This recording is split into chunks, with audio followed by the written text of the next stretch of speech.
I am happy to inform that I may have taken the transmission out for nothing. I've found a few things that will definitely benefit from replacing the guides and the tensioner, but it would have been fine without it.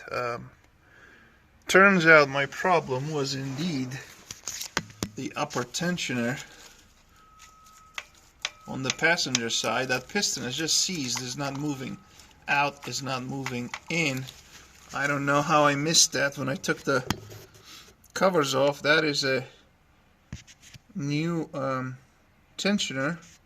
Obviously I don't know what's in it, what sort of gunk, and if it was driven without oil, then yeah, the friction would cause that to seize. But that is definitely my noise.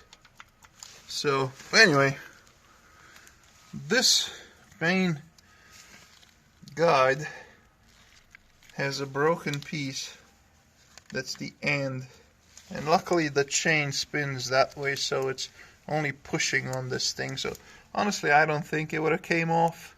Now, it is probably a good thing that I'm doing it, but you see the other guides, the other chain, the guides, they are metal with the plastic rail. These are pretty stout, so I don't think these engines need main guides and main chain tensioner. So obviously if you have it out and you're gonna do it all, then do it all, definitely. But this would have been fine without. This is my my mistake here. I should have just checked more things out before I yanked the trans out, but doesn't matter now. However, that is the auxiliary tensioner. Oh yeah, look at that. That used to be a hole there before. They would provide oiling for this guy. But now this guy is no longer hydraulic. Or is it?